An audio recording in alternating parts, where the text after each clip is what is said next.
Hi, everyone. My name is Mark Vina, and welcome to the Smart Tech Check podcast, where we cover all tech topics that are smart home automation, security, console gaming related, all the fun stuff. Today is Friday, April 23rd, 2021. I hope all of you are safe and well. As many of you are aware, this was Apple's Spring Loaded Week, their event week that occurred a few days ago. Always lots of interesting stuff to talk about. And I wanted to get this in before the weekend cropped up on top of us. For today's podcast, I want to bring together a person who you have known well. You've read his work. He's written for USA Today and Yahoo Tech. That's Rob Pegoraro. Rob, introduce yourself to the huge audience that we have here for the Smart Tech Check podcast. Hey, people. How are you doing? Now, we normally have John Quain and Stuart Walpin. I don't know what they were doing. I couldn't possibly understand what was more important in this podcast, but they had a conflict this morning. So it's just Rob. We'll have to ably fill in fill in the gaps here. But I'm sure hopefully we'll do a pretty credible job at least.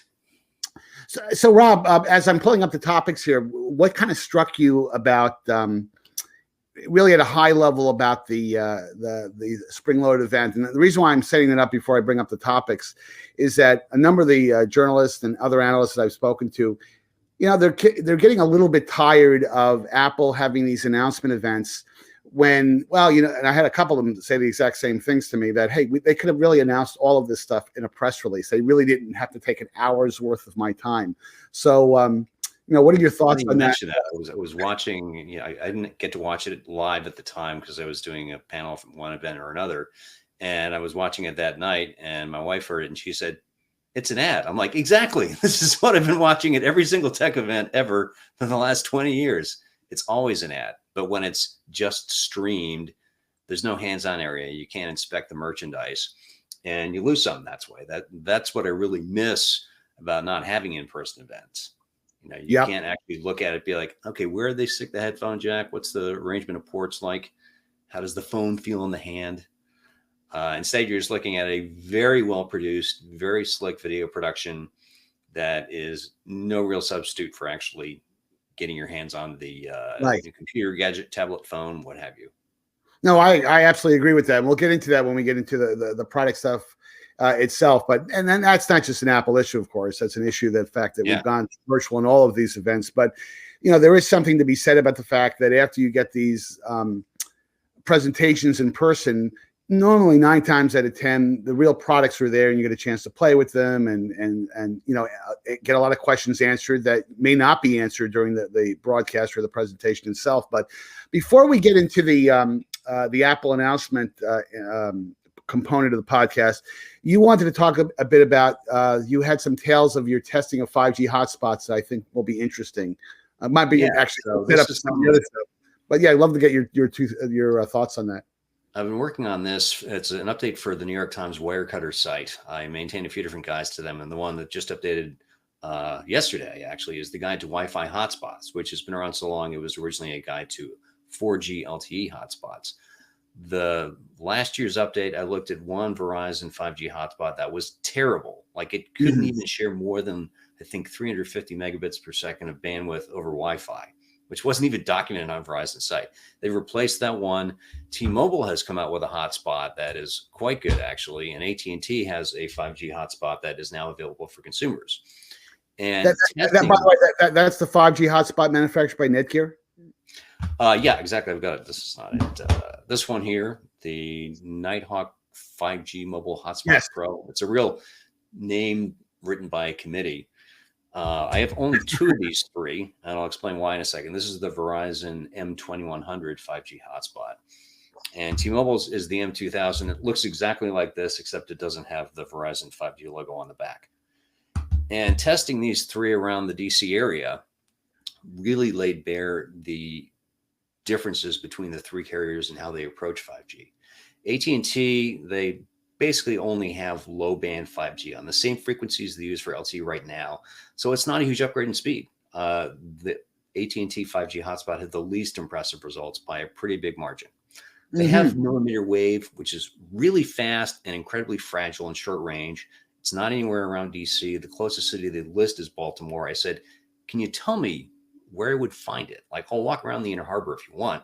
And they said, it doesn't really represent what we can do, so we're not going to tell you, which is like an interesting approach to PR, but there you go.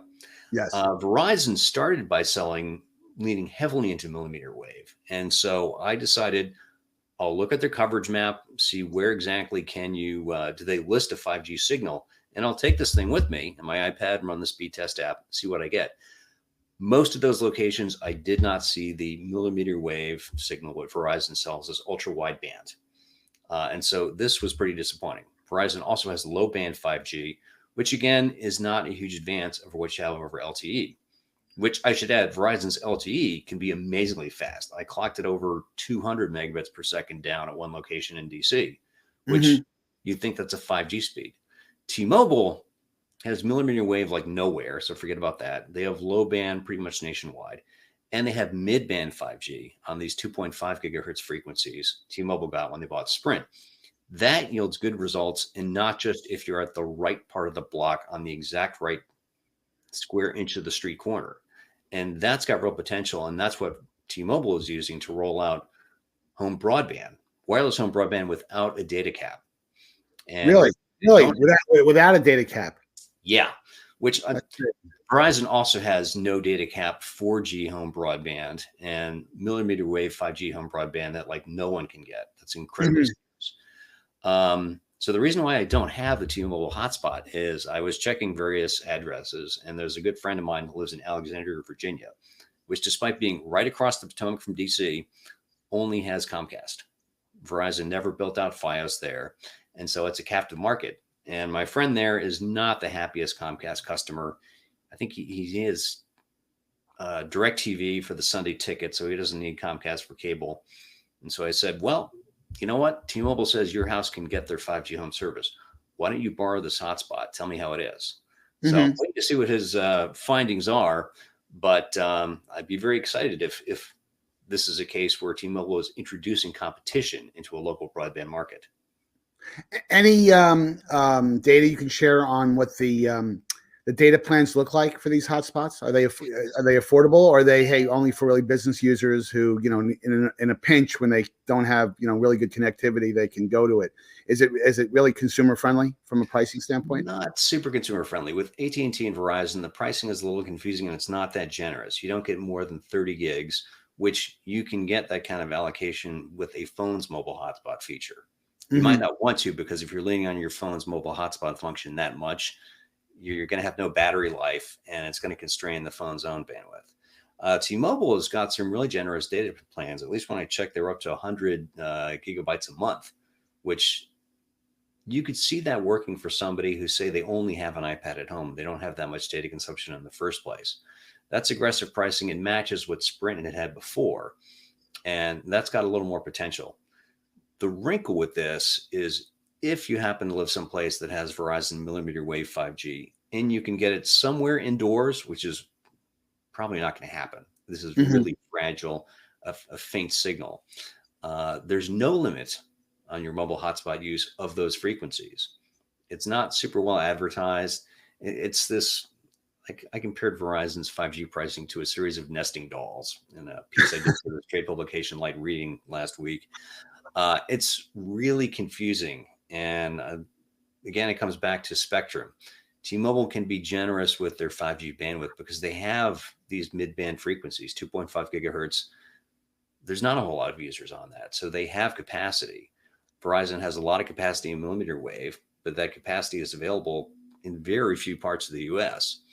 And at AT&T and Verizon, the low-band frequencies, you already have tens of millions, 100 million people on them, so there isn't a lot of bandwidth to spare. Robbie, you there? Still there? Yeah. Yes. I thought you got cut off. I was waiting for you to say something incredibly profound. And no, it's never going to happen. Well, the 5G topic is going to come up when we get into the, and I want to get into the Apple stuff right away, because it really, to me, there's still this topic of, well, whether it's a hotspot based or whether it's 5G service that's smartphone based. The question really is it worth it yet? And you and I have talked about this repeatedly, is that because the service availability has been uneven, to say the least, across the country. And the pricing plans, even for hotspots, you're saying is not that incredibly attractive. I don't see you telling me, hey, Mark, 5G is, you got to be there. If you're not with 5G, you don't have to be there. You haven't been messaging that to me, and I don't think that's changed. Am I correct? Yeah, the game changer potential here is, setting aside industrial uses, Internet of Things, enterprise connectivity, that sort of stuff for individual customers. Which are, by the way, are important applications. Those don't knock it. But for you, the individual user thinking, what phone should I get next? The game changer is going to be if 5G can get you broadband at home or your vacation home or wherever, or if it gets you a second choice in those markets, because so many parts of the U.S., at best, it's a local cable monopoly. So you'd better like that company because you got nobody else to choose from. At worst, it's some aging, under-maintained DSL connection, which is maybe 6 or 3 megs down. And, that used to be fast, like in 2000. And now it's just not competitive at all. Mm-hmm. And 5G, even if it's only 50 megs down, would be a huge upgrade. Right. No, I agree with you. I think that's going to be the magic test, in that when 5G comes along, where I can replace potentially that wired connection, that broadband connection that I have in my home vis-a-vis Comcast or some other type of broadband service that I can, from a competition standpoint, that's always great. Competition hopefully drives prices down, but for the ability to be able to replace the existing broadband connection with a all-you-can-eat family plan, that to me is where the game changer part could be. But our friend Avi Greengard, I talked to him for a USA Today piece about this, and his point was, even if 5G from T-Mobile home broadband isn't competitive with cable downloads, it's still going to force the incumbent to do better, because there actually will have competition. They can't just assume that anyone who can sign up will, because the alternative is being offline. Right. Well, let's jump back into the Spring Loaded event. I love the Apple's names. They probably spend millions of dollars coming up with names like Spring Loaded. Just really quickly before we get into the product piece, I mean, as someone who's in the tech space, you eat, drink, and sleep tech every single day. Does events like the Apple event, because Apple is one of the singular companies that when they can do an event about anything and the world stops for 24 hours. I mean, I know companies that when they have pre-existing events that occur on a certain day, and when Apple announces, hey, they're going to do something 4 or 5 days before, which is essentially what happened with Spring Loaded. I mean, they announced it last week. The other companies have to move their events because they know that the Apple event will knock them off the front page. And I'm talking about big companies, by the way, not small companies. So Apple, is one of the singular companies that has that kind of presence in the marketplace. As a journalist who's in the space, and we haven't gotten into the product piece yet, does it bother you a bit when Apple comes out with these announcements that, for other companies they could do things like this via a press release? Or do you learn things that you vis-a-vis the live, well, they're not live presentations, they're all pre-recorded and done in a very Hollywood fashion. None of that was live, that was done on Tuesday. But what's your perspective from a value standpoint for you personally? For me, I don't get as much out of it as I could as if I were there, and right after the event there'd be the hands-on area in the room next door and you can inspect the stuff. But of course, I mean, I haven't been to one of those events in however many years, because wherever place I'm writing, usually somebody else gets the one Apple invite extended. Mm-hmm. That said, my bigger problem is just with the collective freak out every time there's a new Apple announcement. I'm like, it's okay if they have incremental updates. You don't need to stop everything. I looked at one client, their Slack, one of their tech news channels, was just dozens of messages. And I was catching up on this halfway through the event. I'm like, did Tim Cook start the event by launching a nuclear strike at a Facebook data center? Because this seems like a lot of fuss over, a new desktop and some Bluetooth item tracker tags. But yeah, that said, I mean, Apple, good production values. You at least learn most of what you want to about the hardware. And then a few hours later, Apple has their Q&A sessions with various reporters, and you learn other tidbits that weren't quite mentioned that are helpful to figure out what are their priorities, what might the product lineup look like in another 3 or 6 months. I will tell you, I was a bit nervous because 5 minutes into the event broadcast, Tim Cook was talking about, hey, we're introducing a brand new color purple into the iPhone 12 family, and I was saying I cannot believe that's what they're leading with. I mean, and I know. Actually, I thought of our friend Andrea Smith. Purple is her favorite color, so they're obviously going for the Andrea Smith demographic with that. And hey, I watched it with my mom, and she immediately said, "Oh, I would buy purple," but it just seems a bit disproportionate. That would be the first. I think that followed the credit card piece that he was talking about. So I don't know. Maybe he had it. They really want to satisfy the marketing people within Apple who handle colors, and they just wanted to make sure they gave it its due. But I was a bit, surprised at that. I mean, the big news, of course, and I brought it up on the screen over here, was the Apple AirTags piece. To me, that was, it's been a bad rumor for the last year or so that they were going to get into the AirTags category, which is a Tile-like product. Yep. And the interesting thing to me is that, if you look at the math, purely in the math, they claim they have 1 billion, active Apple devices out there. At $29, if they sell 50 million of these, which is not a big number, that's probably a layup, frankly. It's $1 billion plus business for them. It really is amazing. And I think 50 million is a small number. Now, I think that if I'm the CEO of Tile, okay, here's the big gorilla getting into the market. That will be an interesting dynamic to see how that plays there. And you could also argue that Apple's legitimizing the market, although Tile, I think, legitimized the market. Usually, when the company that's in the market has some much bigger company arrive, and the existing company says this really legitimizes the market, that means they're doomed. Like, you're about to get crushed. It's great that Microsoft thinks this is a real market back in the day, or now it's Apple. But yeah, usually when the CEO of the little company says this really legitimizes what we've been doing, that bad things are afoot. Right. Well, but what's interesting about this, a couple of things in my view, is that first of all, unlike Tile and other products that are like that, the AirTags has to be, it looks like a coin.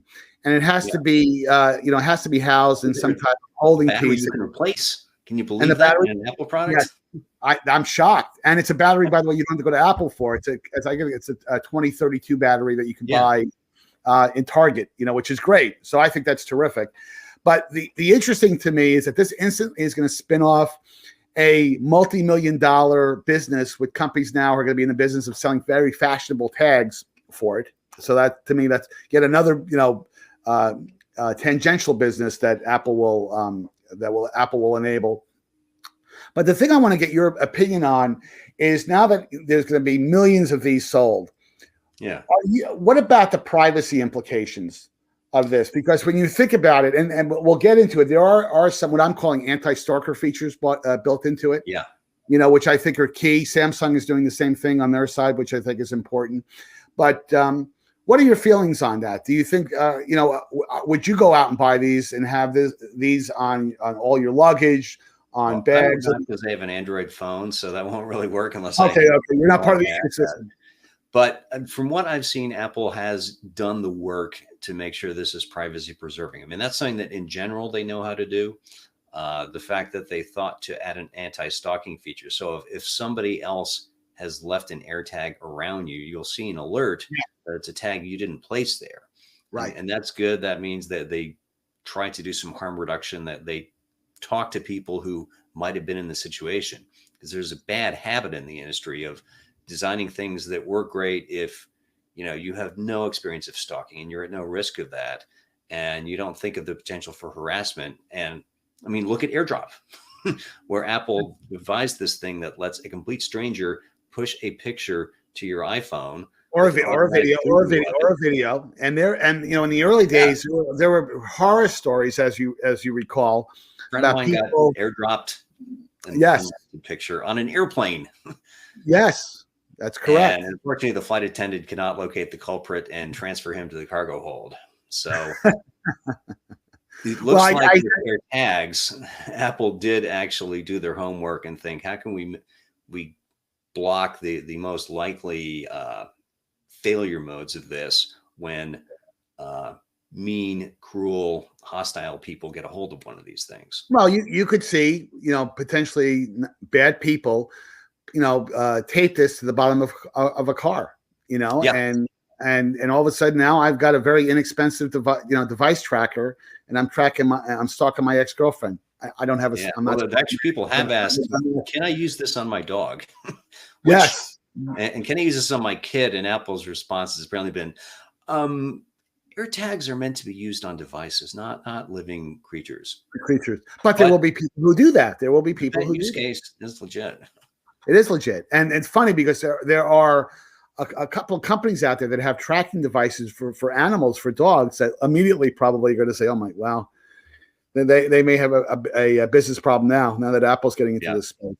Right. But so we've got AirTags out there. The other biggie was two other biggies.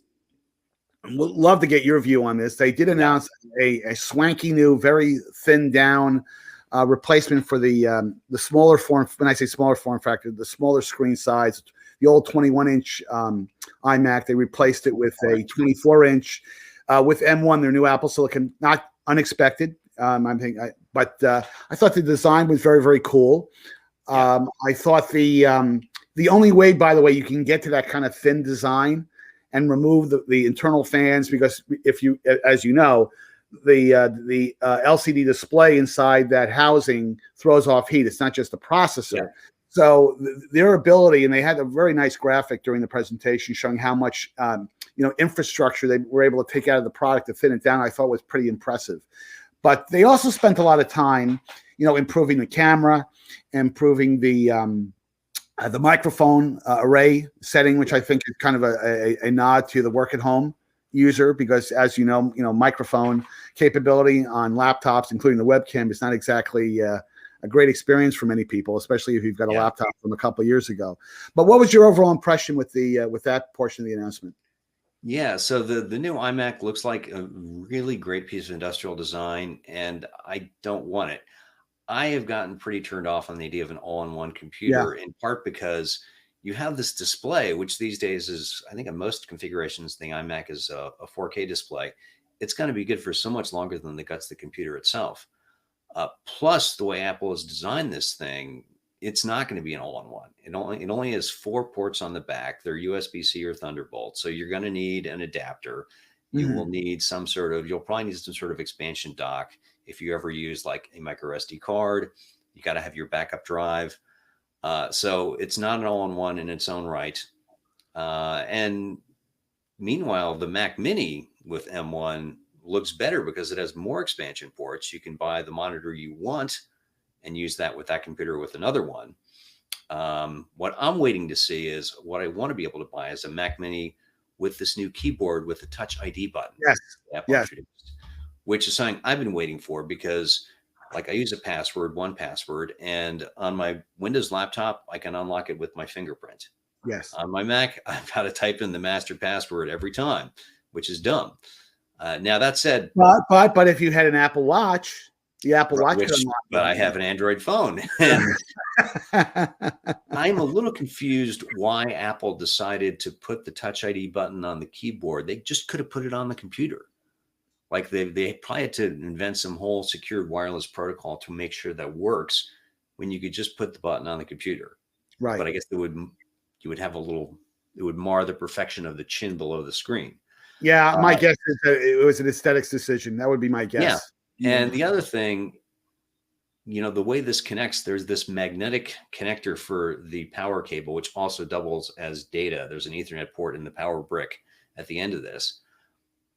Do you need a magnetic connector on a desktop? The whole point is you don't ever unplug it. That was curious to me. I mean, the MagSafe, it used to be called MagSafe capability. Those were on some of the older Macs, and I used to love that with laptops, because how many times were you in a airport or someone would trip over the cable, and if you had a Windows laptop, it'd go flying and break the screen in half.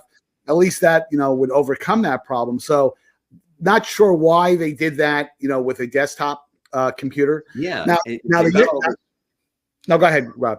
And so the third part I look at this is on the two cheaper configurations of the iMac, it starts with a 256 gigabyte solid state drive.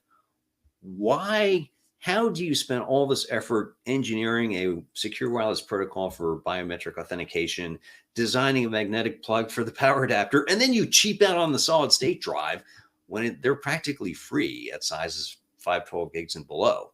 Right. So, like, what's the focus here, guys? Can you tell me what you're doing? Because parts of this look like, the amount of engineering to perfect a commonplace thing like the power plug is like a Defense Department procurement project gone wrong. And then you got this cheapskate hard drive, sorry, a solid state drive. Why? Yeah. One can opine all day about the marketing decisions they make in terms of, you and I have talked many, many times that frustrates me with Apple because, frankly, the bigger problem is that all of this storage, especially solid state storage, is all factory enabled. You cannot buy aftermarket. You cannot buy solid state storage to embed inside the computer after the fact, and that drives me crazy. Yeah, you can plug in external drives, but again with limited ports. Then of course now you're daisy chaining stuff all over the place, and that becomes a bit of a mess. The two things that I just want to bring up before we go to the last topic is that I did think they did a nice touch with the adding Ethernet network capability to the power brick. I thought that was a bit ingenious, only because it's one less cable, and Apple's all about that. How do you make things look more aesthetically organized and clean? So I thought that was interesting. But the other interesting question is that they did not announce a refresh to the larger iMac. And my guess is, if I had to bet, and I like to bet a few dollars every once in a while, is when they come out with an iMac Pro, because they kind of left that open, that probably you'll probably see them introduce a new level of M1 silicon, either a faster piece of silicon, an M2 or whatever, and God knows what premium that will sell for. So, but to me, that was the kind of thing that was a bit conspicuous, that they didn't backfill, not backfill, but they didn't refresh that at this announcement. And the higher end MacBook Pro is still Intel only, and that computer is now getting pretty old. Right. And by the way, it could be a supply chain thing too. I mean, Apple is not impervious to some of the chip shortages that are going on right now. In fact, I did an interview with ABC TV a couple of days ago, and Apple's business is so big and their procurement operations are so sophisticated. They can manage through demand pretty well because they understand demand so well. But still, that may be one of the reasons, frankly, is that they right now that they just not in a position right now to refresh the iMac with a larger model with either the same silicon or different silicon. But it is only 2 months and change, I guess, till WWDC, their Worldwide Developer Conference, and that's always got some kind of pro hardware announced. And I suspect that's where probably that will happen. That will definitely happen then. So last thing I want to talk about is iPad Pro now with an M1. And I mean, yes, for me, Apple is increasingly taking the iPad Pro as a brand, and they're positioning it really for hardcore creative professionals. Yeah. I mean, this is not the iPad you give to your mom so she can check the news and do some browsing. Well, I just to state the obvious, there's no question, that it's a beautiful piece of hardware. It's a very high performance piece of hardware. But, tell me what you think. But, my view is that someone getting an iPad Pro with M1, these are people who are creative professionals, are using it as a device as part of their job. They're creating incredible graphic illustrations. They're doing it they're using it on a day-to-day basis, and for generating revenue, for making a living. And the other thing, just to go back to the 5G topic that we led off with, it's going to have 5G. Yep. So any thoughts on that new iPad Pro? So the number one critique I've seen is, this hardware looks great, but the operating system is not keeping up with the demands of a pro user. Like multitasking, switching between apps in iPad OS is not great. Half the time, Safari's implementation of multiple windows is awful. Like, here's a great usability test to do with any non-technical user. Pick up their iPad, tap and hold on the Safari icon, select show all windows. How many windows do you see open? Well, I have a window open. I didn't know I had open.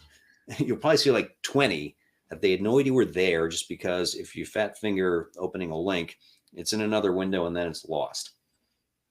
So that whole experience is not great. And then there's the weird shortfall in features where, iOS has widgets on the desktop, on the home screen, wherever you want. iPad doesn't. You have to put them on the leftmost home screen. For some reason, the Translate app, you can have it on an iPhone, but not the iPad. Apple still hasn't figured out how to do a calculator app for iPad OS.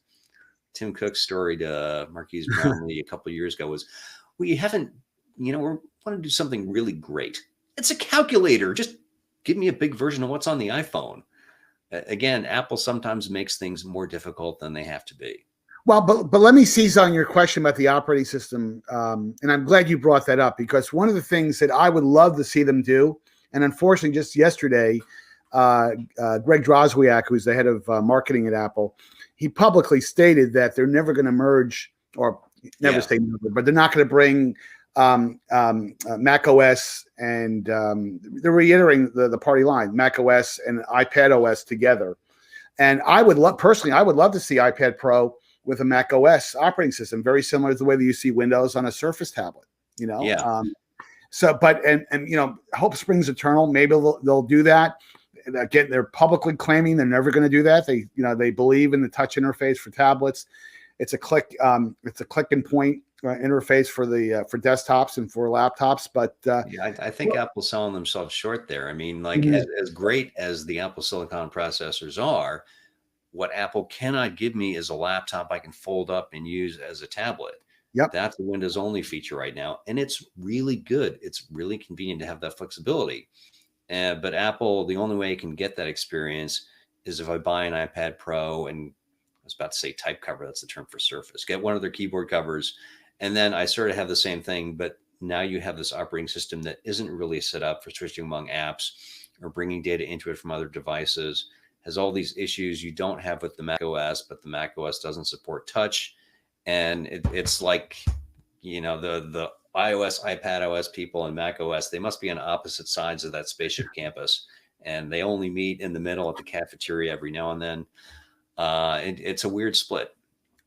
Well, and just the last closing comment I would make on that is that my view is that because you're keeping it separate, a user like myself, who would gladly give up a classic clamshell laptop computer and move to an iPad Pro if it had the Mac operating system with all the things that you've pointed out.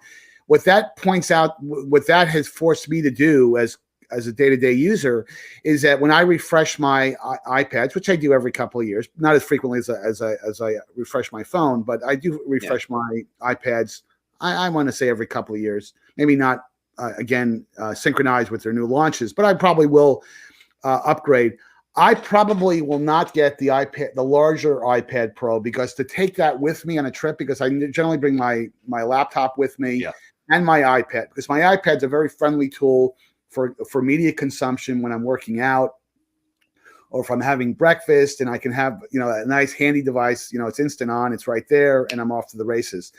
The challenge with the larger iPad Pro is that it actually is pretty big. And that's what the virtue of it is, that it's very, very big. The downside of it, it's also very big. And you feel like you're bringing a lot of hardware with you when you're traveling. So when I probably refresh my iPad Pro, the newer ones, I'll probably get the smaller version, not the larger version. Yeah, I'm actually an iPad mini user myself, because that's even smaller, more portable. But here I haven't refreshed it in a while, because Apple hasn't refreshed it in a while. This is basically they did refresh the iPad Mini 5. It's been a while, but it's basically what you would get now. No, there are people that love that form factor. In fact, just to go back to my focus group of one, my mom, she loves her the iPad Mini. I mean, in fact, when she goes on trips or she goes away for a few days, she won't take her big laptop, her larger iPad. She'll take the iPad Mini because it's convenient. As you get older, you're probably not that not crazy about using bigger devices. So she loves it just to stay in touch. So before we end this, we have to talk about my favorite topic, predictions. Anything you want to chat about? And can't be about how the Nationals are going to turn it around, because I'm not going to say the Yankees are going to turn it around. They're in bad shape. We got to see when Steven Strasburg comes off, if that, shoulder, elbow tightness, My fingers are crossed. Yeah, tech predictions. I will say, well, we talked a little bit about Windows laptops. This is further in the year. I'm going to be watching to see how many Windows laptops ship with some sort of processor using the ARM architecture behind Apple Silicon. Because I know at CES, HP showed off one with a Qualcomm ARM-based CPU, because it looks like that's going to be the one way you're going to match Apple's accomplishments in battery life. And yeah, Windows on ARM, you break compatibility with some older apps, but I mean, Windows and Mac OS, a lot of people spend most of their time in the browser. You just need a handful of other apps to be updated. And, we talked about competition being good in broadband. It's also good in laptop and desktop processors. And if that gets Intel to step up, that's great. That's less a prediction than, watch the space 6 months, 9 months down. Like, what do we see at IFA in September in Berlin, assuming that goes on as scheduled?